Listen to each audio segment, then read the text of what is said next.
kind of the thought in the back of your head for the show where you kind of think, Tommy, Andrew, Glenn, third, fourth, fifth, or first, second, third. Or you can't not see them being on track together. It's going to happen. Welcome to our Bennetts British Superbike preview for 2024.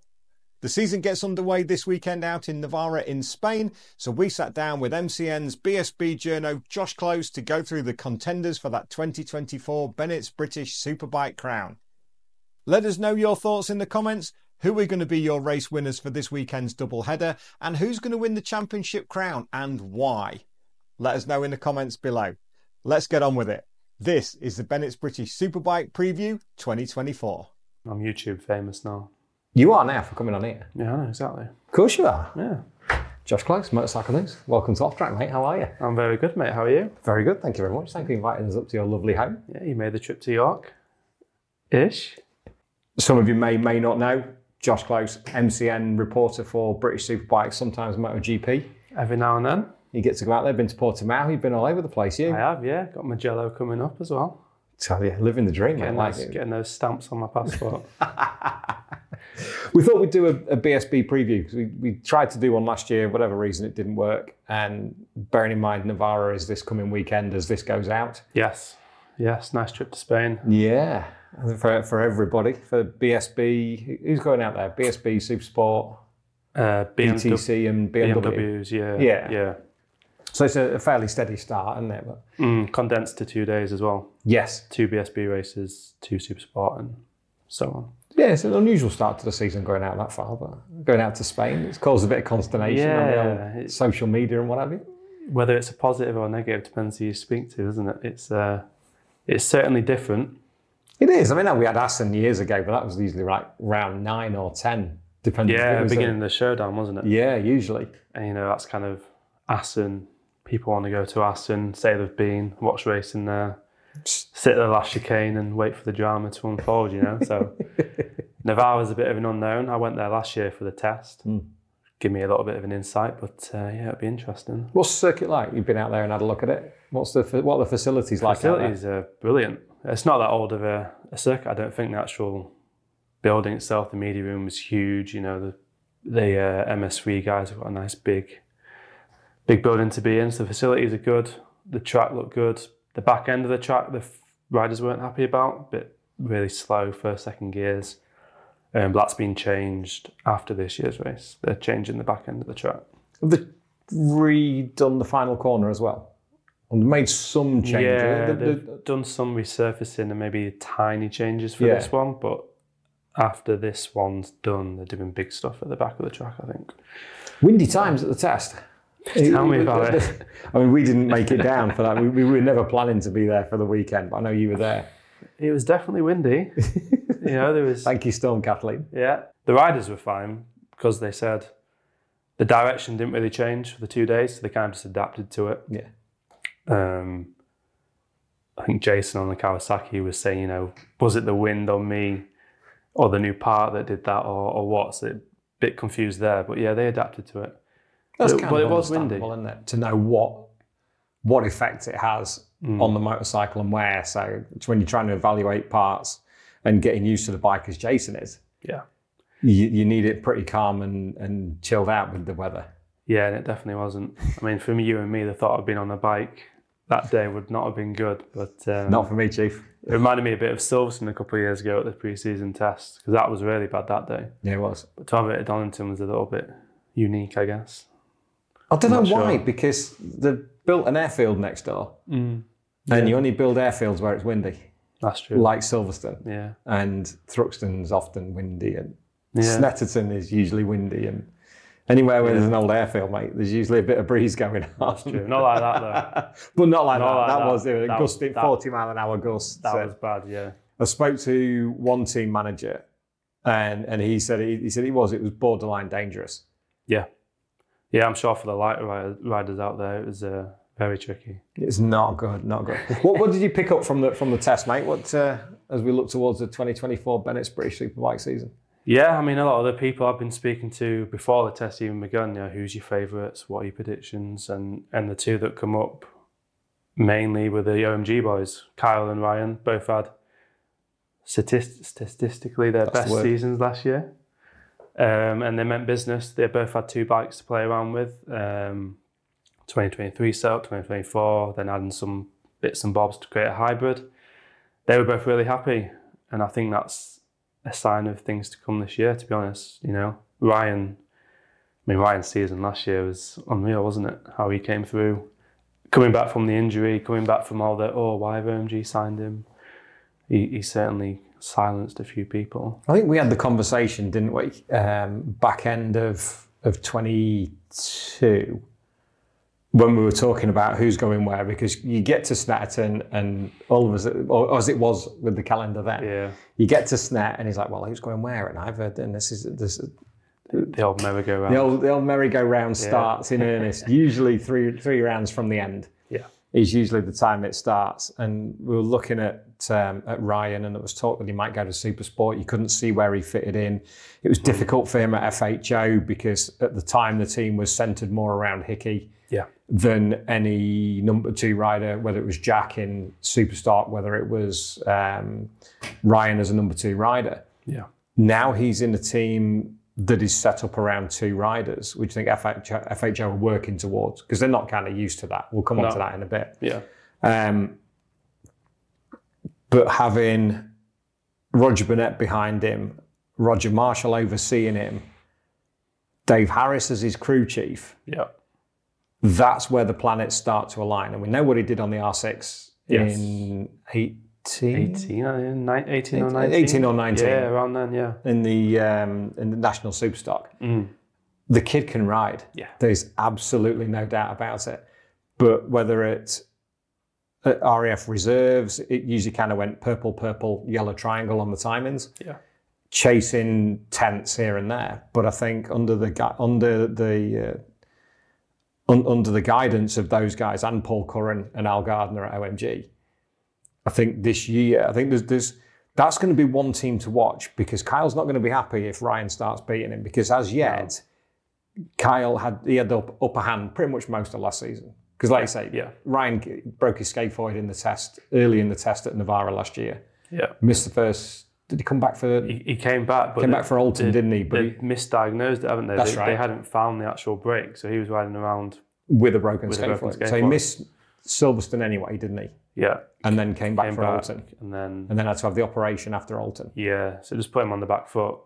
So then he was kind of all right for Donington, but Knockhill was his first full fit race. Yeah, exactly. So coming into a new team, new bike, not the ideal start. But as we said, he turned things around, and having Roger Marshall giving you advice is a strong weapon in your arsenal, isn't it? And it's proven. Yeah, it both proved with Taz, didn't it? And Jason, with what he did with those boys, he is the font of honor as far as racing goes, and calmness, and he can see things on the bike, even though he's not ridden the modern race bikes. It's still riding motorcycles, so body position, things like that. Yeah. He can help out a lot with that, but also on the mental front of keeping him calm, keeping him focused, because he's not short of confidence, is he? No, he's a confident lad.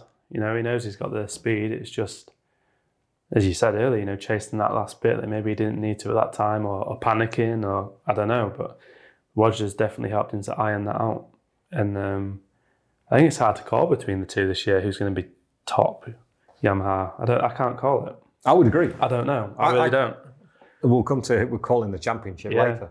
But in terms of the test, those two got through a lot of stuff. They were both really happy at the end. I remember Ryan said he'd have been happy to get done what he did on Saturday across the entire weekend. He quickly found what he wanted, what he liked.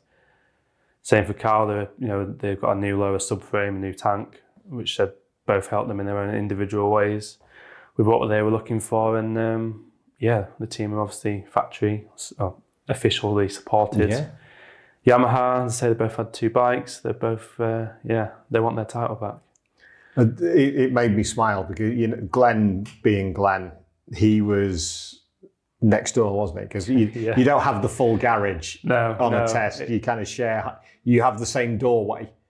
Yeah. But then next door has the other doorway. There's 2 per garage. With no wall in the middle. Exactly. Yeah. PBM were next door, and I was listening to our great mate Duncan Vincent on BSB radio, and he was chatting to Glenn afterwards, and Glenn was like, well, we weren't throwing tyres at our bike like next door's were. Yeah. So there's the thing that there was an awful lot of tyres going into those bikes. Yeah, I mean, I think Glenn said the PBM had a strict allocation if per day, and he used 5 sets, I think. We said, yeah, it's just kind of stood here watching our rivals and see what they were doing in comparison. But yeah, I mean, it's the same for Glenn. He was quick, but he knows the bike, its continuity. Whilst PBM is different technically, I think the crew around him is pretty much the same as it was last year. He's still got Ryan as his crew chief. He's got Wazza and John on the spanners, Ryan as a crew chief. Yeah. So it is kind of as you were for him. And I think the bike is pretty similar, isn't it? I don't think it's a brand new one. No, I don't think there's a lot of major changes to it. Obviously, you've got bits and bobs coming, and everyone's got the new Öhlins shock in there. So for him, yes, pick up, carry on where he was. He was second fastest overall. And after not riding for 6 months. After not riding for 6 months, coming together all last minute with the deal. So yeah, those 3, it's kind of, well, it's never easy, but they're jumping on the bikes they've been used to for 1-2 years. So. Which you would expect them to be. It wasn't a surprise to see them top 3. No, I mean, Carl's always been a fast tester as well, hasn't he? He was last year at Navarra, actually, as well. He was quickest in Navarra. He was one of the few I think it was only him and Charlie Nesbitt that had raced there previously from the CEV days. Yeah. So, and had Leon been there as well when he was in Worlds, when he went to Kawasaki? Yeah, there might have been a crossover. Yeah, they went there in 2020, didn't they? Or 21. So it might have crossed over. Leon might have been there as well. Yeah. But it was fascinating to see it unfold over the weekend. I know testing's testing, and you have no idea what people are doing. No, some people like to get a lap time, others don't. Some have 100 things to test, some have 5. Exactly, exactly. Keep your powder dry in a lot of ways. All you got to do is go out there and don't cost your team loads of money with a big crash or hope that nothing breaks or blows up. Or you hurt yourself. There's all sorts going on. I think, who was I talking to? I think it was Tommy Bridewell at Honda. He was obviously saying, I'm just not a tester, never have been. I'm not one to bite the screen round a test because the risk isn't worth the reward. You're doing well so far. You're following the list that I've got in terms of people. Well, he says there is no reward as well. Well, there isn't for testing. No, exactly. Maverick Vinales will tell you that. You can be fine. You can win every test, but you don't get any more pay for it. Yeah, but you get the title of winter champion. Winter test champion. Yeah.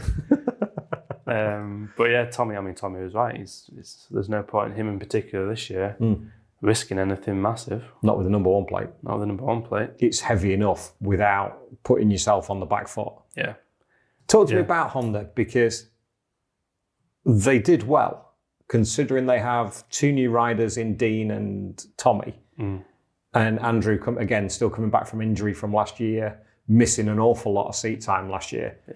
He's kind of, you would suspect, still finding his feet a little bit and a bit more confidence, because it was a bad break of his humerus last year. So it's going to take its time mentally to get him back up to speed. It came at just the wrong time as well, didn't it? Because he'd had a reasonably good start to the season. He did. He said that test was going well, actually, until that happened. But I think they were 5th and 6th at the test, them two, and Dean was quick. A lot of nice words said about Dean, actually, at the weekend from fellow riders that are pointing them out. I'm chuffed to see where he is, because nobody's doubted what he can do. No. I mean, he was a relatively late starter to short circuits compared to the rest of them. He went racing to do the TT in Scarborough. Yeah, exactly.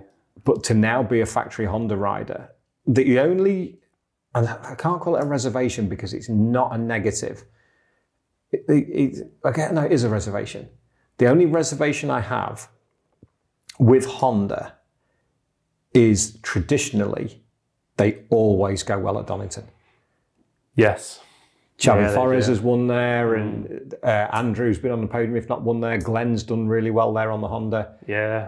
Jason O'Halloran always did well on the Honda there. It's fast flowing corners. 2 bottom gear corners in Melbourne Loop and Goddard's. Yeah. But the rest of it is so fast and flowing. Same at Snetterton's, same at Brands. So I'm interested to see what they do at Navarra to see if this new Fireblade has made that step. Yeah, I mean, Andy Owen definitely thinks it's made the step in the right direction. I remember last year, actually, he did a massive test program last year, including Navarra, which will come in handy. But I think for Andrew Owen, he just wants to enjoy riding again. He said so himself to me at the test. You know, it's great being quick, but I just need to be happy, enjoy it. Last year was hard, which I imagine it is, standing on the sidelines for six months, was it? He did a great job with Eurosport, but that's not what he wants to do. He's definitely got a future there. He has. He hasn't done any booking. A long way down the line, hopefully. But Andy's a quick rider. We know he is. He's capable of podiums and wins. He's done it before. He just needs that, as you said, confidence, bit of run of form, and see where this new bike takes him. Challenger? I think he can be. Yeah, I've always had quite a lot of faith in him, to be fair. I think he just needs that run. Get that confidence. And he's realising now he doesn't need to rush things out there, doesn't need to panic. He just needs to kind of take his time and wait to fight off the urge to stick it down the inside a few people within a lap or something. But that's his style, isn't it? Yeah, it's hard to fight. If that's your style, it's hard to fight that urge to... I don't think you're ever going to get that out of him, because once he goes on that bike and the visor comes down, the adrenaline kicks in. And yeah. And you have that kind of the thought in the back of your head for the show where you kind of think, Tommy, Andrew, Glenn, third, fourth, fifth, or first, second, third. You can't not see them being on track together. It's going to happen. Through the season. Yeah. It's absolutely going to happen at some point. If not, right from the get-go. Yeah. I mean, Navarra's kind of an unknown, isn't it? But yeah, they're going to be together. It's just going to happen, isn't it? You know? And you can see this is like that race direction already rolling their eyes, thinking, here we go. No, exactly. But because I know they've said, like, as Glenn said on the show previously, you know, him and Tommy aren't ever going to be mates. And then you put Andrew in the mix as well, who's got his own career to think about, regardless of what went on last year. If you take it on face value of Tommy with a number one plate riding for a factory team, Andrew riding for a factory team, trying to stamp his authority on a series that he's yet to do, really, for various reasons.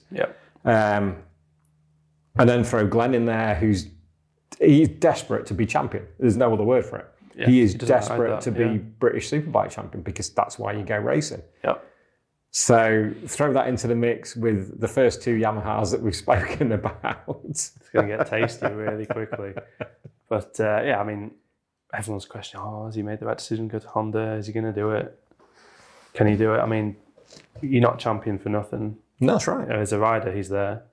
The bike, okay, they haven't won the title in maybe 11 years this year, wasn't it? 2013, Alex? This is 12, yeah. 12? It's 2024 now, mate. Oh, isn't it? Losing track of time. Yes, the last one was Alex Samsung Honda, yeah. But that proves the point. But it's capable of winning races. Glenn finished second overall to Brad Ray a couple of years ago. He, in inverted commas, won the showdown, didn't he? Yeah, he was the strongest rider through the showdown in 22. Yeah. And Glenn's shown it can be done. And that's through Alton, Donington and Brands. Yeah. So, and Alton's always the leveller for the Honda, isn't it? Yeah. Whereas the Yamaha will go well there, as Brad Ray's proved before, and Taz and Jason. Kawasaki goes well there. Yeah, Lee Bob. As Lee Bob has proven previously. Yeah, and Rory was quick there. Before he wrapped himself around the back of Christian Hidden. Yeah, good start for Tommy. Good start. He was happy with the stock bike, he was telling me anyway. So the end of last year, Tommy jumped on the 23 bike before the testing ban came in. Then they got their hands on the Stocker 2024, and now, finally, the Superbike. But I know he's very impressed with the... he's very happy with the split throttle bodies. He's very impressed. He said it was helping the transition a little bit from the V4, whereas Andy Owen's not using them yet. He prefers it without currently. Okay, that's interesting. So there's already a little difference now. They like to ride the Fireblade already, so which is fine. They can go their different ways. And what were Dean's thoughts after that? Because go back to the initial conversation on that, the start of the Honda conversation. For me, I think Dean's got everything he needs now. He spent a long time at Dow Racing with the team there, with Johnny and Staffo. Yeah. But sometimes a change is as good as the rest. Yeah, it's nice to have a refresh. And to be fair, I know he's known mainly for roads, but last year he had a couple of top tens and he was starting to show some promise around the short circuit as well. Now he's on the Honda factory effort, 2 great teammates and Jack. But in this environment, I mean, the riders are praising him both in the team and out. I know Glenn was saying good things about Dean's. There's no reason why he can't have top tens again this year. Who knows? He's a neat and tidy rider, isn't he? Yeah, I think we'll see the full side of Dean after the TT. Yeah. So he's going to be wary. He's going to be wary for the Northwest, which is only like 6 weeks away, whatever it is. Yeah, literally straight after Alton, isn't it? Something like 4 weeks away, even. Mm. Yeah, but no, it's a good point about Dean. He will have one eye on the roads, and but to be fair, so will Honda. Yeah, absolutely. They'll want to win at the TT. So. But as much as it's nice for Michael to win on a Honda for them, it's not the factory effort. Yeah, it'd just be something extra. And who else have we got on the list? Complete the motorbikes. FSC, get lost. Looking over my shoulder at my list. I'm having that. I'm not telling you what's coming. Cheating. I'm not telling you what's coming. Yes. Change for Jason O'Halloran alongside Max Cook. Max Cook in his sophomore season. Yes. Another one that change might be as good as the rest. Yeah, I mean, it's Jason joined McCallum's in 2019, so it's first it's going to be weird not to have them in the paddock. It certainly has to be said. Agreed. Top teams last few years, but as we said earlier, although it was kind of forced by them leaving, it's nice to reset, change it up, and Jason's a top quality rider, isn't he? I don't think there's many on the grid with more wins than him. Maybe Josh and Leon, but yeah, quite possibly. I think that's it. That's about it. Yeah, so it's kind of an unknown as well, isn't it? The bike, as we said, is kind of an all-round package. Lee Bob won twice on it. Rory podiumed. Max had a great first year. I think he did. Yeah, rookie of the year, wasn't he? Rookie of the year. Yeah, won the Rookies Cup. Yeah. You put a rider of Jason's calibre, racecraft experience on there. Is that the final bit of the puzzle? I think so. The one thing is the Kawasaki strong enough? It's the oldest bike on the grid, isn't it? Yeah. And I think they're going to have the work cut out. I'd like to see them challenge, but I do think they've got their work cut out against the Yamahas and the Hondas and the BMWs for this year. Yeah, I mean, well, as you said, it is the oldest bike. I know they're playing around with some technical regulations this year to try and flatten that out a bit. Yeah. I think Kawasaki and Yamaha grouped together, and then the Honda, BMW and Ducati grouped together where they're penalised a little bit, if you can call it that. But what we're talking about, tell me about that, because that's a good segue to come into that, because there's a controlled tyre this year. Yeah, only the SC0. The SC0 can be used. Yeah, that's it. No X anymore. There's no SCQs, no SCXs, there's no purple bands. It's the zero. That is it. Yeah. Can you change up to the 1, or do you have to use the 0? I don't know. Yeah, I need to check up on that myself. But yeah, it's definitely the 0, the harder tyre. Could impact some more than others. I mean, Hickey told me at the weekend he's trying not to think about it too much. I mean, he was a lot quicker at the test than he was in the race last year, despite using that tyre. But I said, "How are you going to cope?" He said, "Don't ask me. I don't want to think about it." But tyres are controlled, and then some of the other bikes' revs have been dialed down. Ducati have lost some revs. BMW, you got to use the standard road camshafts. They're on the shift cam system. Yeah. Which again, to be fair, Hickey wasn't too concerned. You lose a bit of horsepower, dials down the power a bit, but I think that's a bonus for the BMW because it's got loads of power. We say if it's easy to use and linear, better off, aren't you? But that's how he did a 130. Was it 136? He did. Yeah, did he do a 136? 136 on the stocker. Yeah, with the power dial back. Yeah, because I spoke to Daz at the TT last year, and Daz was saying, it's just got too much power. Yeah. So we can dial it back and it's more usable. If you can do that at BSB, it's only going to be a benefit. No, exactly. So Maybe Kawasaki weren't like that, actually. But yeah, I think the BMW had more horsepower than any other bike on there, even the Ducati maybe, I'm not sure. I'm sure At one stage. They can get, and this was talking to one of the BMW riders who shall remain nameless, but when I spoke to him and said, what kind of power can you get from it? He said 260. That's ridiculous, isn't it? You know, you don't need that on Cadwell, do you? You don't need that at Cadwell and Knockhill, do you? Imagine that. But that's the point though, isn't it? It's going to be up there somewhere because it is an ultimately powerful engine. They've never complained. The one thing that the BMW doesn't lack is power. No. Because it's a BMW. Yeah, but they couldn't get it down. But putting that through the black hoop at the back. Yeah, get out of the corner. By the time you've wrestled it out of the corner and down, everyone else has gone anyway, so you can't use the power exactly to your advantage. So, but yeah, we'll see how it balances it out. I mean, BSB is competitive anyway. I don't think there was obviously the Yamahas couldn't handle the Ducati last year, but yeah, I don't know. Kawasaki one's an interesting one to look at. I don't think I was going to say conundrum. I don't think it's a conundrum as such, but it is quite the unknown against what everybody else is doing. And I think if they go down the development route this year, they had a lot of to-in and fro-in with Lee Bob last year between the Suter swing arm and the factory one. This feels better. Now you're running this and running that. And it's having that factory status where you kind of have to try things. Yeah. And this comes in with the BMW side, where I remember from working at OMG when we ran BMWs in 21, everybody's got access to the same parts catalogue. Yeah.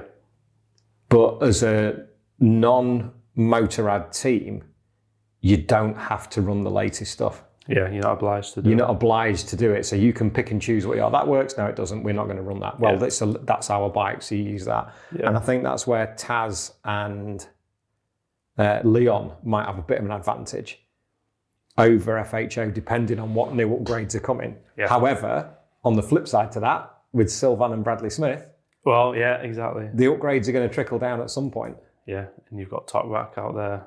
As a race winner. I know it's different disciplines completely, but they feel it's good. A BMW M1000 it's a BMW and it's winning. Yeah.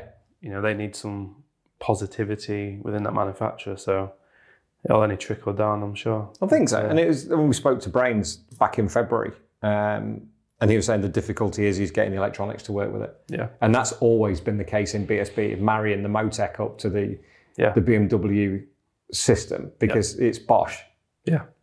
And it is tailor-made for the BMW. You put it on that at the TT. Oh, it's unstoppable, yeah. Yeah, exactly. Yeah, exactly, so it's just trying to find that link between the two.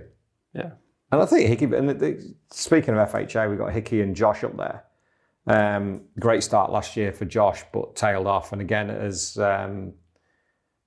Mark Woodage said, you know, the focus is a lot around Hickey and the TT. But there's small changes within the team now to bring Josh a little bit and go, like, we're a two-man team now. Let's hit this. Yeah. You do that bit and a bit of that, but he's just doing that. So he's your title challenger. Yep. Hickey can win races. We know that at BSB. Yeah. Not a problem, because he has done. Yeah, multiple times, but before his own team at the Northwest and then FHO at the TT, that's the greater focus. Yeah. That's his because that's his payday. Yeah, that's his golden thing, isn't it? Yeah, that's the golden egg. The golden egg. Yeah, that's the one he's chasing. That's what he wants. Not the golden goose, because that's a photography firm. It is. But interesting. Like, Josh is still. You've spoken to him. Josh is still hungry. He's not come back to make up the numbers, has he? No, he wants to return to the top level of BSB, as he calls it. He wants to be known as the top brass. I think that is the word he used to me. He admits it hasn't been there last 2 or 3 years. Even last year, he won twice, but he wasn't happy because of the way the season turned out. He doesn't want to be 7th, 8th, 9th. He's a perfectionist, isn't he? He's absolutely arguably one of the most professional riders on the grid. You know how he works. You've seen it. He wants success and success only, and he'll let the team know if it's not working. And I think that's been the key to that side of it over the last season with Brains and with Josh. So Brains coming back from Moto 2, Moto 3 with Stiggy, and the Petronas team, coming back to BSB, where he's not been since 2013, I think, with Keith Farmer at PBM, while you were still at primary school. If only I was that young. If only I was that young. I think there's a lot to come from that team this year. Yeah, absolutely. I mean, well, there needs to be, because Josh wasn't overly happy at the test, so. Why not? He was pleased that first of all, the engine hadn't been affected by the changes, but he said basically went back to last year's bike by the end of it, there was no clear improvement on what he wanted, which it wasn't a good start to the year, especially when Hickey was so enthusiastic on the other side of the garage. So, but it's like I said, Josh wants perfection, he knows what he's capable of, and he gets frustrated when it's not working. Can he be a contender? I think he can. I think if he starts like he did last year, gets some points on the board, and they learned from last year. Obviously, they have data now. Josh always makes points out that last year, I was on a brand new bike, but it was a new model for them. Yep. So I didn't mean the data from the year before worked. It was his first year on the bike. This year they're going in with a bank of data, experience on the BM. He's won on the BM. Learned from the mistakes of last year, maybe. I don't know. But you can never rule Josh Brooks out. You can't. Absolutely not. Yeah, I think that's one of the unwritten rules of BSB. As a neat segue to banks of data, McCann's Racing by Martrain. Yes. Yeah. There's a whole bank of data there for Danny Kent. Yeah. And first of all, great to see McCann stick around as well. Absolutely. Nice big sponsor. Danny Kent's got a good crew around him this year. Spanner moves across. Spanner's moved across. James Meads is data man, who was Tommy Bridewell's data man last year. Yeah. Was Meady. So nice to see him get his chance over at on a different manufacturer. Yes. Yeah. And if you want someone working on the bike, on the R1, can't go wrong with Spanner either, can you? The internet sensation that is Chris Anderson, who gets a mention on almost every show we do now. Well, there you go. What does that tell you? Because he's been there and done it. And now he appears on nearly every McCann Yamaha reel. Everything he does with Ryan and Tom from Potsky Media. Yeah. Because he's based just across the car park from them, isn't he? In his little workshop. And he's there now. He's telling us all about the bike. He's making moves. Really good. Yeah. It's good to see. No, it is. We need characters, not behind the scenes as such, but I think that's where our little show helps, that you can talk to Spanner and Brains and people like that. There's so many more people through the season to speak to. That when the guys and girls listening and watching on the YouTube now, when they're watching the TV, there's Spanner and there's Brains, and you see it in the background, it's just picking out more faces. Yeah. Which is grand, but I'm excited for DK this season to see what he can do. It's a great opportunity, isn't it? Yeah. People, I know Ducati won last year, but people want to jump on that R1. It's like a golden ticket to some degree. You don't jump on it and go backwards, do you? No. It kind of works well everywhere, doesn't it? It doesn't have a bogey track. No, it goes well everywhere. It suits that kind of riding style. He's obviously coming from Moto3 background and Moto2 for a little while as well. He's just been unlucky so far in BSB. What he did last year with his own team, last minute, couple of podiums in the... Did he stick it on the podium at Silverstone first time out? Or the first weekend? If I remember right, he was up there. He was up there. I think he led at one stage. Yeah, he definitely led the race. Yeah. I think his brand's actually podiumed twice. Yes. The same when Ryan took his... Yeah, when Ryan won his first one. Yeah, Danny got a couple of podiums that weekend, but he was at the sharp end, it was really impressive. But before that, I think he did his... What did he do? He did his hip. Yeah. When was that just after he got his first podium on the Hawk bike? Then he did his lung the year after. So he hasn't got that chance to really... He's not been fully fit for the whole season, has he? Full year, full go. Like last year, the team unfortunately folded. Because it's finances, isn't it? Yeah, because he didn't... Did he do Cadwell? I don't think he did he? No. It was because the bike needed to be rebuilt after Thruxton, didn't it? Yeah, it just destroyed after Thruxton. Yeah, it just never came back. Yeah, it's just such a shame. It's just that consistent run, because BSB, the top level of BSB is brutal. Yeah, you have to be 100% on your game. Nobody is out there riding around for points. No, absolutely not. And that's what makes it the series that it is. And you need track time. You know, experience is key on these tracks. There's a reason why the front runners, a lot of them are 30 plus, you know, well, give or take nowadays. It's changing a little bit with Kyle and Ryan, but... It needed to. It needed to. A few people are naming Danny as a dark horse for this year, you know. He's got the talent, he's quick, we know he can do well. We know we can pedal a bike round. Yeah, I mean, not world champion for nothing. Nope, don't get them out in crackers at Christmas, doesn't matter what class you're in or whatever. If you're a world champion, you're a world champion. That's right.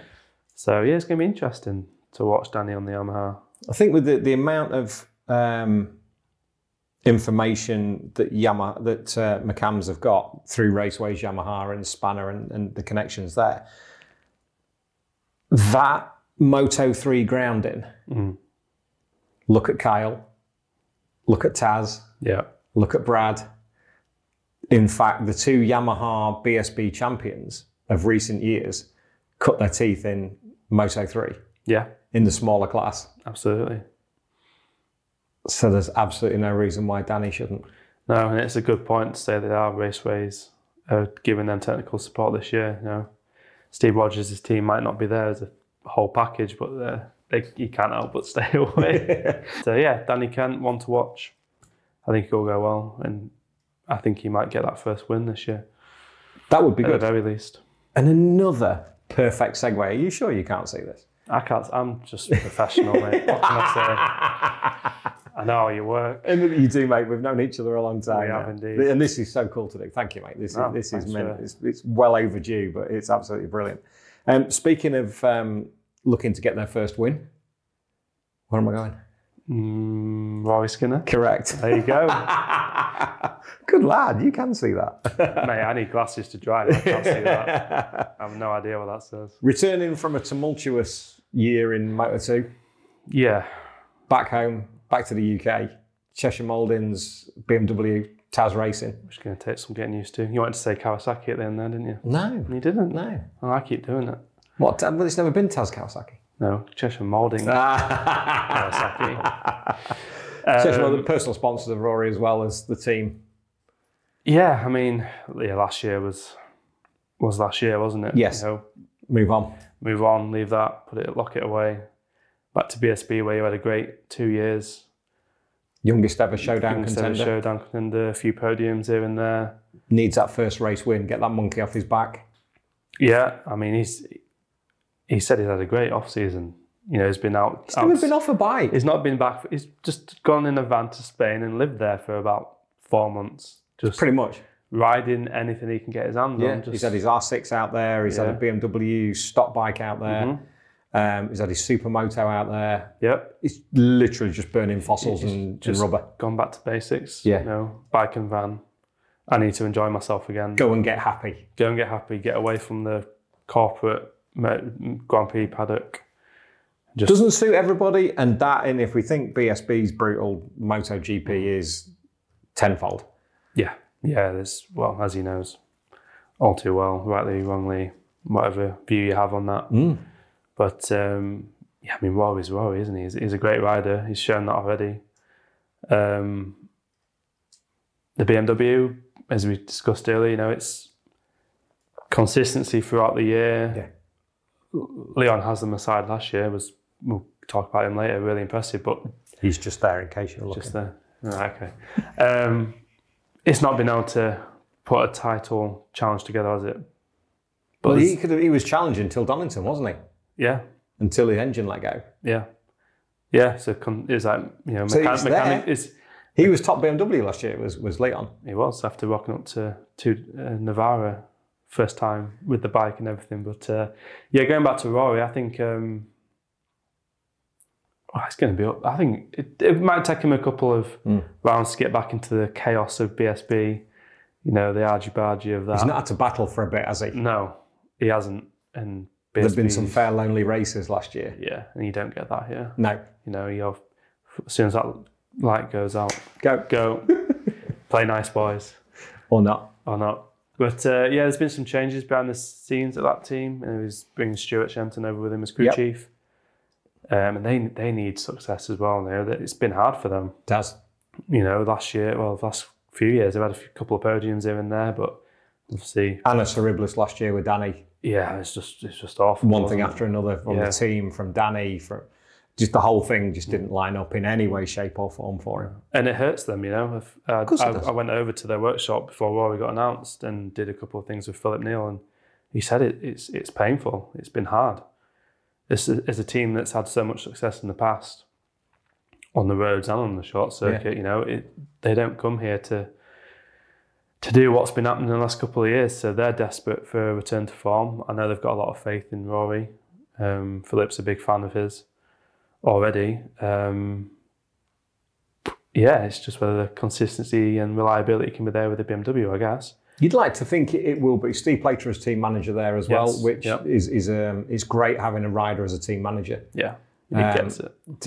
Exactly, he gets it. Yeah. And there's a reason why a lot of good ex-riders make good team managers. Trying to understand when they need an arse kick in, when they need an arm around their shoulder. And whatever they need in that respect. I think the thing with Rory is he puts it quite basically, a happy Rory is a fast Rory. Always. But it's never been any different. It's never been any different. Last year he wasn't happy at all. So he's happy now coming in. It's a fresh start. He knows BSB now. A year out shouldn't have affected him too much. It's not like he's been away for 5 years riding a Grand Prix bike. You know, it'll soon come back to him, I feel. I think he's more chance of getting used to this quickly than he did getting used to the Moto2. Yeah, no, absolutely. Yeah. And he looked good at Donington. The pictures I've seen, some of the footage that I've seen, he looks comfy, he looks happy. Yeah. I think he's going to be challenging again. Title, I don't know, but wins and podiums. Point number one, I'd like to see him get his first win. Yeah. Because he did for Rory and for the team. Because then that instills belief in everybody. Gets the happiness straight in there. Yeah. You know, the confidence. And he came close to winning. I think he was leading at Knock Hill when he fell off, or when the red flag came out. When the red flag came out, he was maybe going to get Danny Buchan for the win. But, Knock Hill round 4. Well, this is something that I've made a note on here. And I think we spoke about it the other day when you were stuck in traffic because you travelled on a Friday afternoon. Rookie mistake. Tell me about it. Donington Park. Well, let's start with round 1, Navarra. 2-day plus 1 session test before it, open pit lane. Donington Park, for almost everybody, 2 days of testing. Yes, it was windy. I say 2 days for everybody because Rory didn't go out on the Sunday, so they've got an extra day's testing. They can bank that one for when they need it. So any upgrades coming through the season, Kirkistown or wherever, it's there. Exactly. Navarra, Donington, we've got Alton Park in the middle. Yeah, with a test as well. With a 2-day test in the middle of that. Yeah, and he goes well there. Knock Hill is the first round that nobody will have tested at. Or is there? Oh no, there's a test there as well. Usually is a test. There's usually a private test during the TT. Round 5 is going to be the first round where there isn't a test prior to the event. Yep. It's crazy, isn't it? That's going to be the first real litmus test of where everyone's at. Of where everybody's at. Yep. Because you can't imagine if there is a test day going on or a test couple of days, and I've done it for the last 3 or 4 years, the last 2 years definitely. I know about COVID in the times then, but certainly 22, 23, because sadly Tim Neve crashed. The year Andrew crashed last year. Last year, And then I think 22, Kyle did like 170 odd laps while he was there, and so there's that private test as well before the event. Yeah, that's something to consider for the listeners and the viewers because it makes a difference. Of course it does. Yeah, it absolutely makes a difference when you've had lap times there before. And Brayton said this, and in similar to MotoGP, you've got one session. Because session 2, your FP2, sets your Q1 and your Q2. No, exactly. Yeah. So it counts. It really does. There isn't time for bike setup and that. Your bike setup has to be done as much as you can in FP1. Yeah, exactly. You get an hour, if that. Yeah. If the weather's good. FP2 straight into it, top 12 through to Q1. And we're doing Superpole all year, are we? There's certainly Superpole at Navarra, I think. Yeah, I think it's 3 or 4 Superpole qualifying sessions this year, yeah. Do you like it? Do you not like it? I love it. Riders hate it. I know they hate it. I'd have it every weekend. It's great. It's great for the people watching, isn't it? I think so. One lap. And it's all about the show. One lap, no mistakes. Yeah. Go. Whoever can put that together the best gets a pole. I love it. You know it's going to happen at Cadwell because of the top paddock. That's 100%. Yeah, they always I think do, they'll do one at Cadwell, yeah. They'll do one at Donington as well.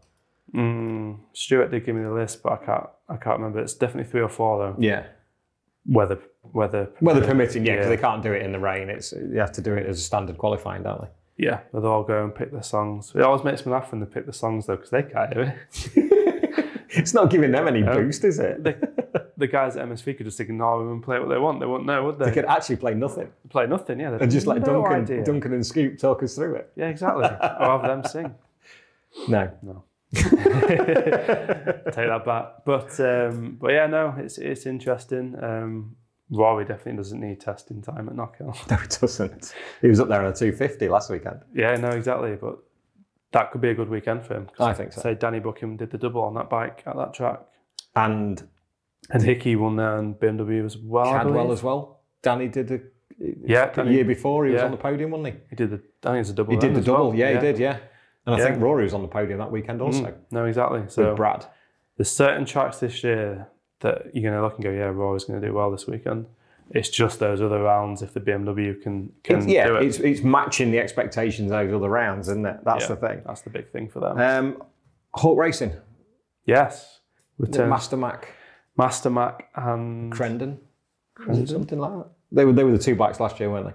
Yeah, same sponsors, very different liveries this year. Very different liveries. Yeah, two black quite different riders. Black and orange, black and fluorescent, I think. Yeah, fluorescent for Charlie Nesbitt. Yeah, orange for Lee Bob. Yeah, which fits in with his kind of colour anyway. He likes the orange, doesn't he? Yeah, going back to his roots. Yeah. Back where it all began. Back where it all started. Yeah, and they'll see his Uncle rode for them as well back in the day. Certainly did. On Honda, give me something different after, was it 6 seasons on the Kawasaki? In total, yeah, because he did super stock for them as well, didn't he?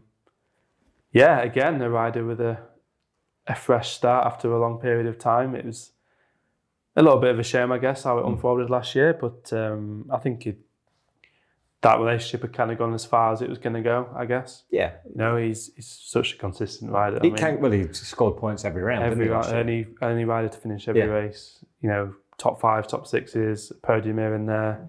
4th in the championship in the end, 2nd year running. Yeah. You know, he gets the job done, doesn't he? You're not gonna have a bad weekend He doesn't put a lot of emphasis on risk. No, he's a very calculated rider. Which is something we spoke about the other week, actually, and he says, I need to be more aggressive this year. You have to be in BSB now. He says that's what's missing from my kind of arsenal, if you like. Yeah. You know, it's rather than settling for a 4th, if there's a podium there, at least try the move. But he's acknowledged that. It's certainly a safe pair of hands, isn't he? You know, he doesn't crash. He's going to get a podium. He's got a couple of wins. He needs to, if he's going to win races this year, he needs to be somewhere other than Alton Park. Because I think that's in his head as well. Maybe not. But I can win somewhere else. I can do it somewhere else. Yeah, I can beat these guys. That's been the thing with Danny Buchan a little bit, hasn't it? Knockhill and Cadwell. Yes. Yeah. You're almost guaranteed a win at least one in one of the 3 races and podiums in the others. Yeah. For Danny at those 2 circuits. Yeah, that's exactly what happened with Lee Bob. But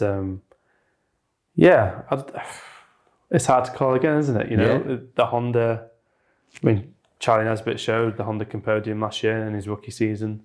They're a good team. They've been here a long time. They know what they're doing. Interested to see Charlie's progress in his 2nd season.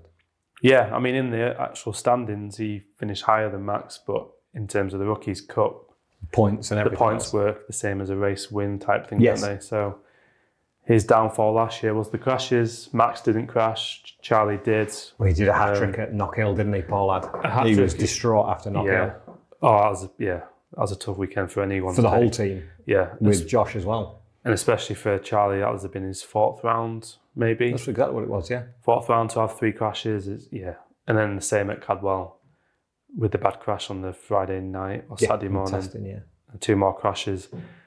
But they were the blotches on his account, I guess, the crashing. If he can work on that this year. It's the age-old thing, isn't it? You can't make a slow rider go fast, but you can stop a fast rider crashing. Yeah. And I think that's going to be the thing this year is get that consistency. Yeah, that's I don't think he'll challenge for a championship. No, I don't think so. Not this year. But he can challenge for podiums, top 6s, top 8s. Yeah, on his day. He's strong in qualifying as well. Yeah, he is. You know, he's good over a lap, which, as we know nowadays, you get on those first 2-3 rows, it's going to help you an awful lot, isn't it? So I don't know anybody that's come into the championship at a young age and won the title in the second year.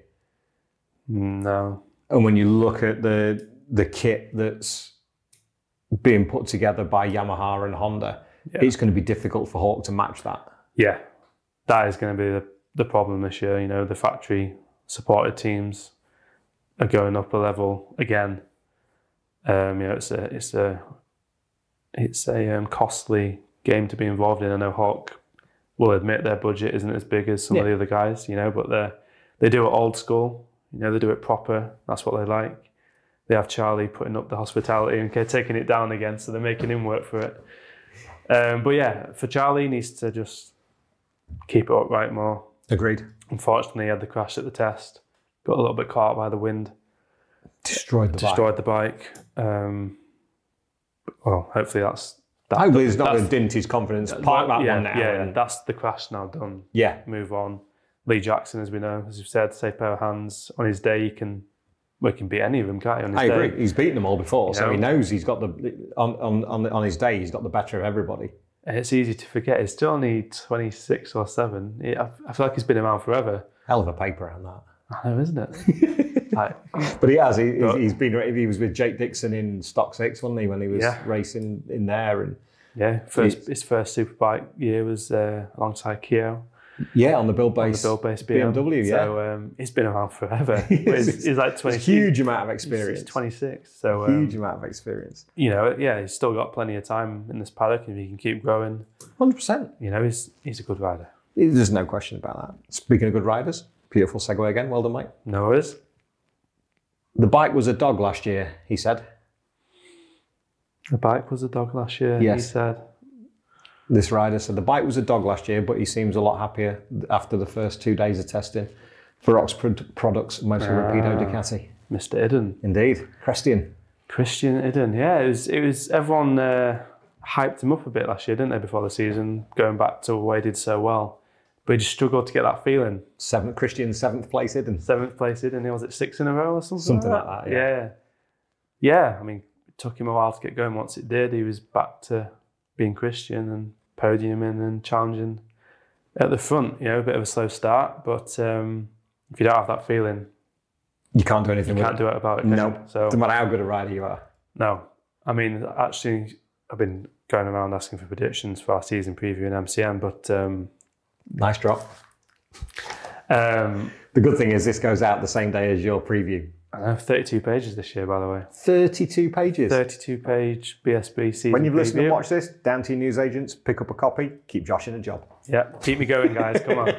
Plenty of good content in there this year. There's even a picture of me. Actually, no, there isn't. Buy it anyway. You'll have Greg Haynes in there as well, because is that not the week? Are we not at Assen this weekend? Yeah, Gregory will be in there. He'll be in there as well. Our good friend Greg Haynes. Yeah. Hello, Greg. He'll be listening, I'm sure. He'll catch up eventually. He will. Where was I? Can't remember now. Can you not? What were we talking about? Christian Idden. Yeah, one of my experts that I asked had him as 2nd place this year overall, actually. Oh, really? Yeah, they had Glenn top and Christian 2nd in the championship. That's a bold statement. It is. I like it, but it's a bold statement. It's a bold statement. But he's done it before on the Ducati. That team know what they're doing. I'm just not doubting Christian and the team, but with the strength and depth of the field. Yeah. I mean, I don't know what kind of reach they have into Ducati course in terms of what they can buy from them or not. But if they've bought upgrades, you know, there's only 2 Ducatis on the grid this year. Yeah.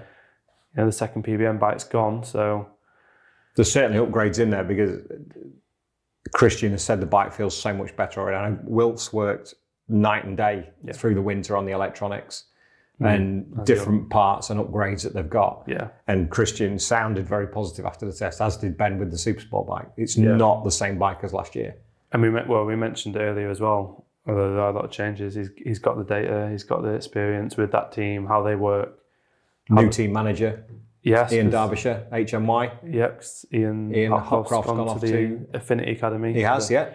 Rocket Rookies. So, yeah, I think Christian, if he gets off to a flying start, as it sounds like he can, he'll be the Christian of 2021, 2020. Which would be brilliant. Which should be great, because he's such... A bit like Lee Jackson, though. I don't know if he's underrated or if you'd call underrated or not, but Christian's such a smart... Under the radar, maybe. Under the radar, maybe, yeah. He's such a clever rider. Like, he's super intelligent. Super intelligent. The only rider on the grid with a degree? Because hasn't he got a degree in sports nutrition? He does, yeah. Yeah, he's a very clever person, is he, Christian? And on the track, yeah, experience, racecraft, he knows how to win.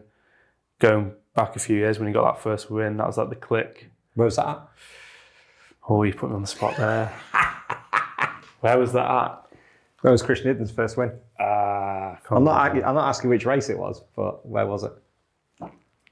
It was... I can't remember. In Norfolk.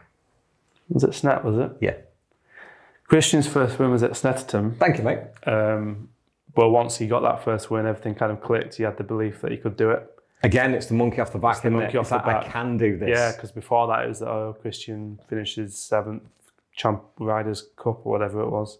Yes, it was. Yeah, best of the rest. Best of the rest. I think he had 3 of them or 2 of them. But yeah, got the monkey off the back. Kept going up. He was the top PBM rider. Not going to be pressing an egg mayo sandwich this year. No, but still one of my favourite conversations of last year. Just had me in stitches. God bless him. But yeah, no, I think now he's got that feeling. He's got improvements. He knows the bike, knows the team. He can be up there, and as my unnamed expert said, he could be in the top 3. You never know. I think he could. Leon, as we finish off with sort of the front runners, or maybe your regular point scorers, top 10s, top 12s. Yep. I'm going to get my ass kicked by Brent for that, because we're going to come to Storm and Tom in a minute. Yeah. But Leon. Yeah, I mean, Leon last year was, talk about jumping in at the last minute, like literally at the Navarra test. No one even knew he was going to be there, I don't think. He just rocked up on this all black BMW and went quick. Problem he had was obviously lack of parts. Absolutely. It was all last minute. Infrastructure, data, everything. Everything. That was literally like, there was nothing really there. But Leon has them. Exactly. He knows what he's doing. He knows what he's doing. I think it's 5 or 6 mechanical, technical problems that cost him in the end. Agreed. What was it? If his engine hadn't blown at Donington, it'd have been, 16, 17 points behind the PBM boys going into the final round? Yeah. He was there. On a BMW that can't be consistent, as we've discussed already. He didn't get a win, but he was plenty of podiums, top 5s. He was just always there. Always there. And now, second year, same team, although it's rebranded, it's officially his team now. Rocket Haslam BMW. Rocket Haslam BMW Racing. Yes, Leon Haslam, isn't it? Yeah. Not getting him out for anything. Considering what he did last year, there's no reason this year where he can't be challenging for the title, I think. Agreed. Talk about experience. Bloody hell. Couldn't agree more. Couldn't agree more. Yeah. And the bike looks better this year, I must say. I like the livery. You like the livery, don't you? I like the new livery. Leon, one to watch, definitely. Another one. His hunger never goes. That's why he goes racing, isn't it? I don't know how old he is now, but I don't feel he's never... Racing age or actual? Racing age is about 20, isn't he? Yeah. Is he 40? I think he's 41, isn't he? Yeah. November, I think he turned 41. He'll be racing in BSB when he's 60. Of course he will. Brooksy's turned 40, hasn't he? Yes. Bridewell's 36. Yeah. Glenn's 32 or 33. 33. So... Yeah, I mean, Glenn did say on the phone earlier he's never stopping, so... He won't do. He's never stopping. As long as they keep paying him, he'll keep turning up. Exactly. But experience is key, as you said. It is. Leon's, as long as the reliability can be there this year. Yeah, it's true. We know what he can do, but I feel like it's the BMW question marks again, which maybe seems a little harsh, but it is because... But it is what it is. Yeah, it's exactly right. There's not been a lot of consistency from them, so let's see what they can bring to the table for 24. Yeah, exactly. We'll segue from the oldest riders to some of the youngest. Yep. Storm Stacey, Tom Neve, GR Motorsport, Storm Stacey, LKQ, Car Parts and Staff Connect. What you said. Liveries. Yeah, dark green on one. And dark green and dark grey. Dark grey, yeah. I mean, Storm. 5th season. I knew you were going to ask me that. 2020 was his first year. Yes, it is. And he's 21. Oh, yeah. Last year was a good year for Storm, wasn't it? He showed a lot of promise once again. He had a front row start, best of 6, I believe. Yeah, Cadwell. Front row start was Cadwell. Front row start was Cadwell. Cost me 50p. Go and get that back. I gave him it. Alton. What was the bet? That he wouldn't make it into turn 1 first. Oh, really? And he did. Wow. So I paid up. Fair. Money a word. Yeah. As always. 50p is a lot of money. It is a lot of money. Us Northerners. That's absolutely right. Short arms, deep pockets. But yeah, no, Storm's been making progress every year, hasn't he? You know, it's been steady progress. Steady progress, but I think last year, it was his best year yet. The thing is, some of the races, the way he started at the front, he'd gradually drop off, which was the issue. But he has a teammate this year for the first time. I think from what I hear, the team have been putting a lot of effort in over the winter. Yeah, they've been putting a lot of effort in behind the scenes. I know they have. The bikes are a big step forward this year. Having Tom Neve alongside him is only going to help. He's not going to want Tom, this is the old saying, but he's not going to want Tom to come in and all of a sudden beat him. Well, no, he's not had a teammate yet, has he? They've had the Stock Thousand Riders, Joe Francis last year, and so he's never had a direct teammate. He's had no one to bounce off and learn from and work with. It'd be good for Tom as well after a real tough year at Honda. Yeah, I mean, I did feel sorry for Tom for us. You know, he came in as a stock champion and, took a while to adapt and then snowball effect and it just never really got going. And it's a bit like music. You have your difficult second album. Exactly. And in BSB, sometimes you have to have that difficult second season. And I think as well, when you're in Honda. Yeah, the pressure. The factory effort, if you like, in the paddock. It is the only factory race team. You've got fast people alongside you in the team, and it just snowballed, and it was time to get out, and it's going to be a much more relaxed environment.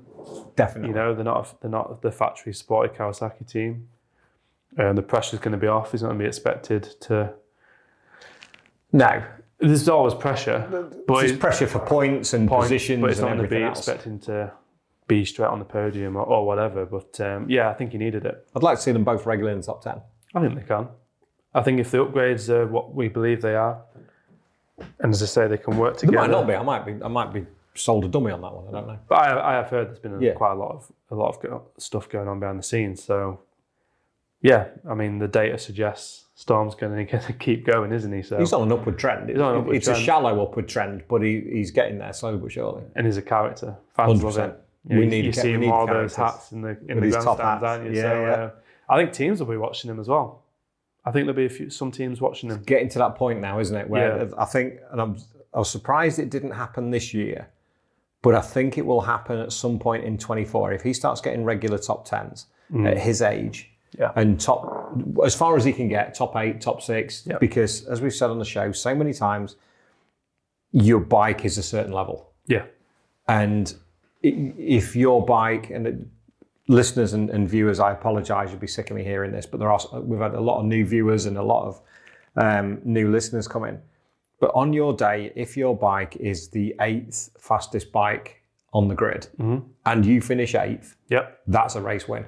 Oh, absolutely. If you finish 7th or 6th because somebody ahead of you didn't finish, even better. Bonus. Yeah. We'll take that. And the thing is, people who are scouting for teams know this. Those that know. Those that know. Exactly that. You don't have to be winning races to catch the attention. No. As you just said. They understand what machinery you're on, but if you're showing the talent, the skill, the racecraft, they're going to pick you up. And this is what you hope for Taz and Brad at World Superbike. Same principle. Yeah, they deserve better than where they are. Yeah, I agree. I just hope, as we said, people are watching and going, we know what they can do on the right machinery. Seen it in Grand Prix. I mean, Fabio Quartararo in Moto2 was nowhere. Digi was nowhere. He was nowhere. All right, it took him a while to get going in MotoGP, but look at him now. But he's there. He's there. He's earned his spurs, hasn't he? Exactly. The talent will be spotted. Franco Born, Rapid Honda. Yeah. With Pete Boast and Dave Hewson and Matt. Full-blown Superbike now as well. I believe the original plan was Pathway, but they've gone full Superbike. Yeah, what a rise to stardom Franco had last year, wasn't it? 2020 British Talent Cup champion. Yeah, went on the stock 1000, won it at the first round, and podiumed. Yeah. Did the same at Alton. He wasn't far away. He got a podium at Alton. Then Mr. Owen gets injured. Suddenly he's on a factory Honda. Best mate. Factory Honda Superbike suddenly. And he'll have learned a heap from that. Oh, big time. And I don't remember him making loads of mistakes either. No. I interviewed him at Thruxton maybe, and he's, for his age, such a... Oh, he's got a wise head on those shoulders. Head, yeah. He's a lot older in his head than he actually is, which is what you need, is mature on You the need bike. that in superbikes. You can't come into that class headless, because you will get found out. You'll get hurt. And you will get hurt. And worst thing after that, you might hurt somebody else. Yeah. So, exactly. Yeah, he's a lot of time for Franco. Yeah, he's a nice lad. Really Saw nice him up at Boasties back in January, and we had a bit of a natter up there. And he's just quietly assured, he's quietly confident. Yeah, I mean, his job this year is to do what he kind of did last year, learn his trade. 6th at Donington in the wet on the pathway bike, yeah. Yeah, a third bike for the year. Super stock, full-blown superbike, pathway spec bike. Do you know the difference between the pathway bikes and the super bikes? So the pathway bikes... Because this will be worth for our listeners and viewers. Yeah, I mean, I still haven't looked into it how I should. I mean, there's actually only 3 of them on the grid now. I think it's shrunk. I think I'm surprised there are only 3, considering how much of an effort they went into promoting it at the end of last season. Yeah, it's quite a big push. It was a massive push with Joe Talbot, Andy Irwin rode it. Franco rode one towards the end of the season. Yeah. You've got JVS at Tag, Jamie Van Sickler, and Alex Olsen at IWR, and Lewis Rollo at Aprilia. Yes. Those are 3? I think that's it now, yeah. Because Billy McConnell was going to ride pathway as well. Yes, but he's gone full superbike now. With full superbike. I mean, Fairburn for Look Forward Racing. They've got it says so here. Big title sponsor this year on the bike, though. I don't know Sports if it's Direct. Yeah. I was at the media day and that morning I was like, hey up. That's impressive. What's going on here? And it's good for Bilby as well. I mean, I'd love to see Bilby get some results this year. Yeah. He's never gelled with a superbike. No. Never gelled with one. And for whatever reason, you can see some reasons why he's maybe not made the tyre last. Yeah. But it looks amazing. So I love watching him, honestly. Some of those last lap battles he has in Superstock. Superstock, Supersport. He's been lighting it up through village and church. Yeah. He's such an all-out, brilliant rider. Definitely love him. And a fantastic bloke. Yeah. New dad with Charlie last year. Just as we spoke to him at Cadwell, Charlie had just arrived. Oh, wow, okay. And his beautiful wife Nadine is expecting again. So congratulations, Bilby and Nadine. Congratulations, yeah. Yeah, expecting again, which is awesome news. Yeah, that's fantastic, yeah. So I'd love to see Billy get some real cracking results this year. Yeah. Because he's not the youngest rider on the grid anymore. He's sort of heading towards mid-30s. Yeah, he will be, yeah. He was, he's been around since 2006, 7, later in the R6 Cup. I was in school then. You were in school then? Yeah. Who was he racing with? He started out, wasn't he FS3's first rider? Yes, he was. When they first joined Superbike. Brent Rogers? Might have been. There was 2 Aussies that came across, and Skippy was one of them.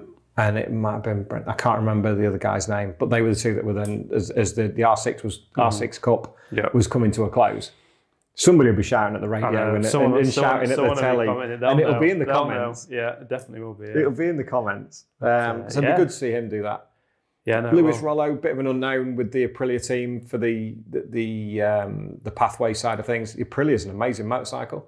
Yeah. No, it's nice to see the Aprilia name. Yeah, absolutely. It's another manufacturer on the grid, isn't it? But going back to the pathway thing, I think the key difference is... Oh, yeah, sorry. It's like a hybrid of Superstock, Superbike. It doesn't use the Motec system. It keeps it as a standard system, is my belief.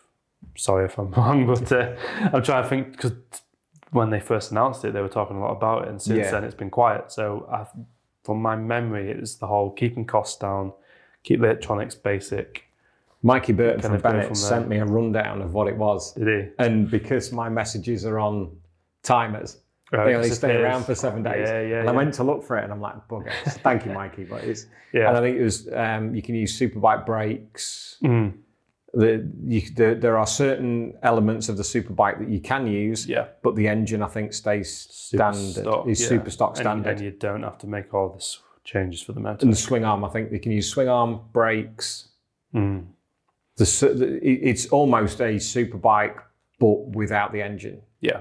And the electronics. Yeah. So that's kind of, we'll look into that a little bit more. And by the time we get to Alton Park, they're the rough guidelines. It's a rough guideline. Yeah. I've let myself down on that one. But as I say, I'm sure last time there's only 3 of them on the grid, which is it is a bit strange considering. But but I guess if the other teams feel they can go full blown Superbike and make it work, then great. It's put 3 extra bikes on the grid, hasn't it? Yeah, it's going to give Billy and Franco a chance, and we'll see. I'll tell you who we have missed out, because as I was looking through, it's a bit further down than I anticipated. We'll finish off with them actually.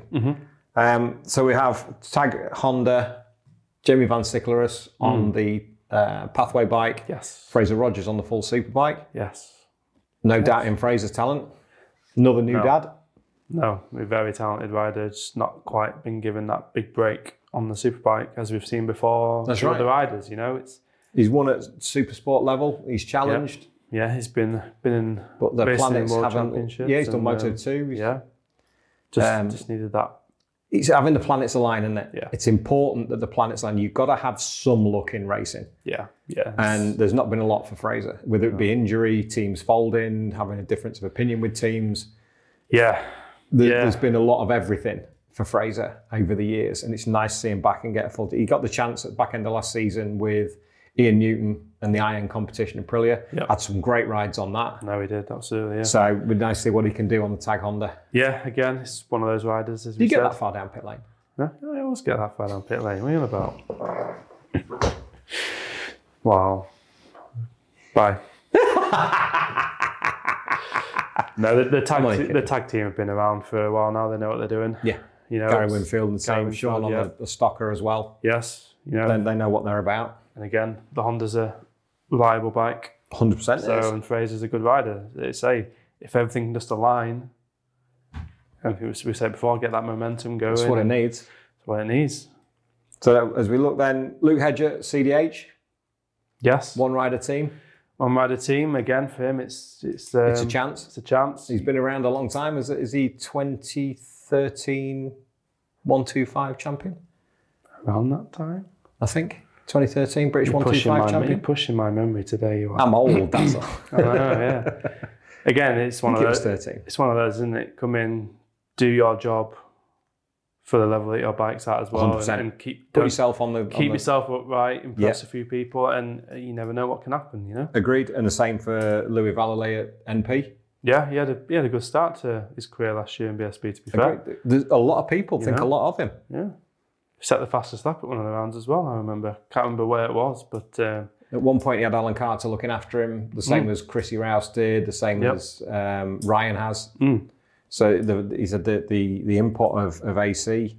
But from what I hear, the kid's got talent. I don't know much about him. I've not spoken to him. I've not had him on the show as yet. That'll change hopefully through the season. Yeah, but from the outside looking in, it seems like he's got the right approach about it. And, 100%.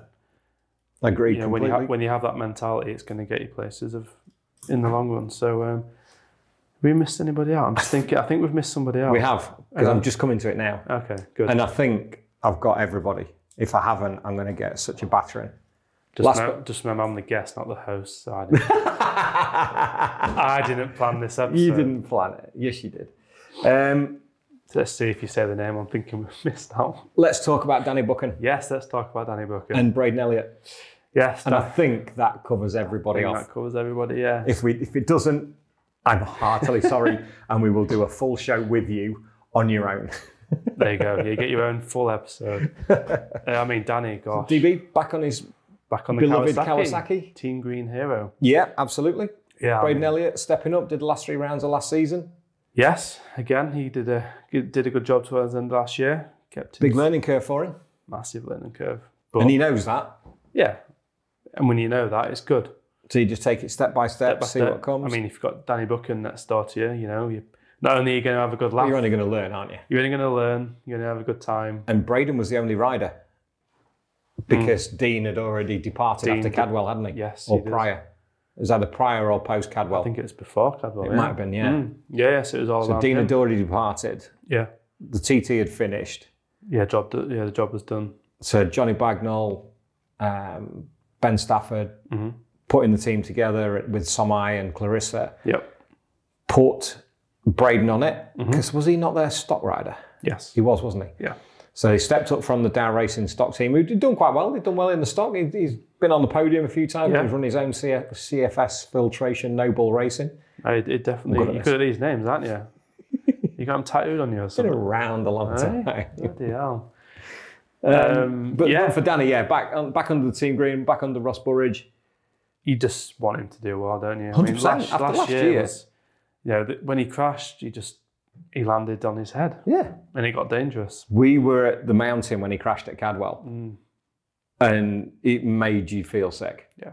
Because it was just just on the switch, onto the right at the bottom of the mountain, lost the front, and just went head first into the barrier.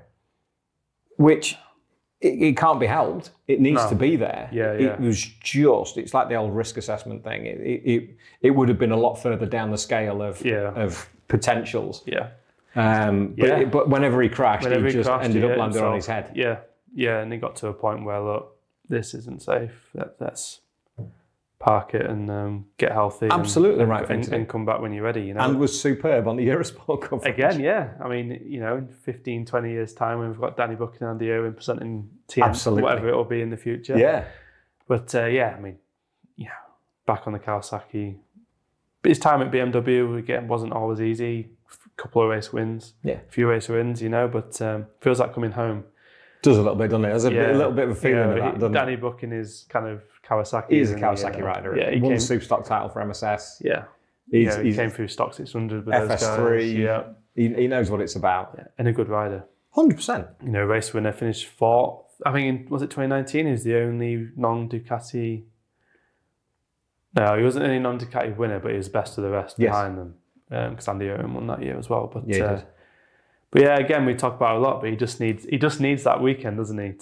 What do we need again? Remind... Planets align. There's a lot of riders need some planets aligning. He needs to remind the people and himself 100%. What he can do. I mean, I know he has the belief in there because I've heard him say it, No rider goes out there without it. Exactly. So, and that team this year, no roads. That's right. Their focus is now solely BSB. 100%. Which it wasn't there before. Which is fine. They had Dean Howison, road racer, senior TT race winner.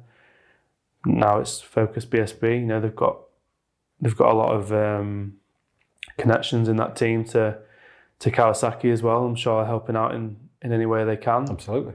It's a bit of an unknown. It is. We talk about Jason on the Kawasaki. Danny coming back to the Kawasaki. He's won on it before, but Best season ever. Well, he's fourth in 2019, wasn't he? I mean, generally. Oh, best season ever. Oh, yeah, big time. You got all the storylines in the world, haven't you? You're going to be a busy boy. The reigning champion on the new bike and team. That's never been done before, I don't think. Back to back. Been back to back with two manufacturers. That's right. Never been done. Two different teams. Yep. You've got Jason on a Kawasaki. You've got Danny Buchan back on the Kawasaki. Big year for Kyle. Big year for Kyle. Yeah, it's last year was his best year, but it was. He'll admit this. He still had that dip. Yeah. In the middle of the year, or if it was... That's what he's got to avoid this year. Yeah, if it was a bad day, he would be close to the end of the top 10, sometimes beyond the top 10. Yeah. Can't do that. Can't afford that in this championship. And he knows that. But yeah, he's got the kid's fast. There's no doubt in that. Kid's fast. He knows that Yamaha. He is quality, but yeah, he can't have that middle of the year dip. Because if he does, he's not going to win the title, is he? No, because consistency is going to do it. And you've got to be there all year. Same as Tommy and Glenn last year. Taz, Brad. Thruxton aside, Tommy and Glenn were there every weekend. And by all accounts, they know what the issue was at Thruxton, so they can move on from that. Exactly. I mean, they were racing each other. Yeah, so you know exactly what it was. It was a bike thing, not a them thing. Of course it was. And the thing with Kyle is going to have Ryan nipping at him this year. I think that's another storyline that needs following. I tried to put it to him actually at media days. Ryan's second year is going to be on. How do you see that going? And just as I asked him, Ryan walked in to get ready for his photo shoot. I was like, well, there goes the answer to that question. Well, I'll have to sit down and ask him about that. Yeah, but them two are going to be very interesting this year because Ryan, as we said earlier, he's going to be coming in fast. And neither of them are shy. No, they're on track. They're going to be very close to each other on track every week, and it's going to be very interesting to see who comes out on top. 100%. One thing I want to see is more aggression from Kyle as well. Yeah, no, absolutely.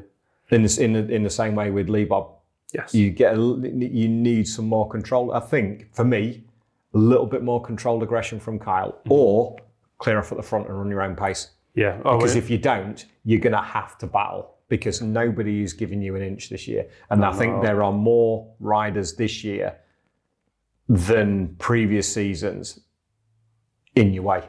Yeah, I mean, I think this year as well. Last year there was 6 rookies, but now this year you're going to have Charlie Nesbitt, Max Cook, and Rory. Yeah, they're going to be up there. Man, we didn't delve into Max too much earlier, but he really impressed me with what he did last year. The kid's got pedigree. Very similar to Rory. Their routes have been the same. Went through the Dawn and Road to MotoGP setup, raced each other in Talent Cup.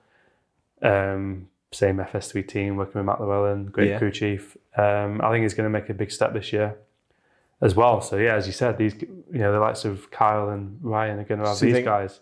They're all those three are similar age as well, aren't they? I think Rory's 22. I think Max 20. Max is 21. Yeah, I think Charlie's 22. Around that, yeah. They all grew up racing. They all grew up kind of racing together. Yeah, I've seen Charlie and Max both from Swindon area. Yes, very much so. Yeah.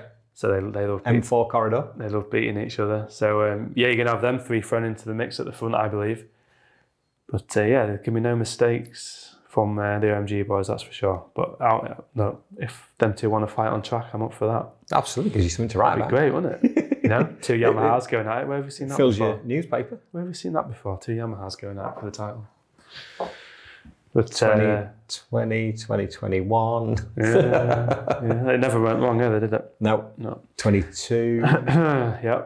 Yeah, there's some storylines to come. There's I'm definitely. so excited for the season. I think it's going to be absolutely fascinating. First time we get Tommy on the Honda next to Glenn on the Ducati. But it's all the sub-stories, isn't it? Happen? Yeah. There's stuff going on everywhere. Yeah. And that's going to be the best bit about it. You can't call it. I normally going into the season, I make bets with Michael Guy, sports editor, and beat him. Just saying. But this year, I've been asked for a champion and I can't really. So you don't want me to ask that question? You can if you want, but you can go first. I genuinely don't know. It's just tough, isn't it? Because as we just said, I think it's the hardest championship to call for a number of seasons. Because, I'm going to quote Tommy here, but logic says you look at Glenn, Kyle and Ryan because of the continuity. Absolutely. But at the same, they might have the faster starts. Yeah, they'll be quick from the. I mean, Kyle at Navarra, I can see him winning both races at Navarra. Yeah, there's an early prediction for you. Put a 5 on it. I'm going to put a marker on that so we know in the edit where it is. Do it. Kyle will win both races at Navarra. Okay, and get the perfect start. But it's just hard to pick a champion because Kyle will say question mark over the consistency in the middle of the year. Ryan, as long as he doesn't hurt himself, I believe he'll be up there. Glenn, continuity, Ducati, PBM. They don't have Ducati technical support in the garage this year. Nope. I don't know how much of that could be a big deal for them. So there's the question mark there. And then, you've got Jason on a Kawasaki, Tommy on a Honda. What are they going to do? Who knows?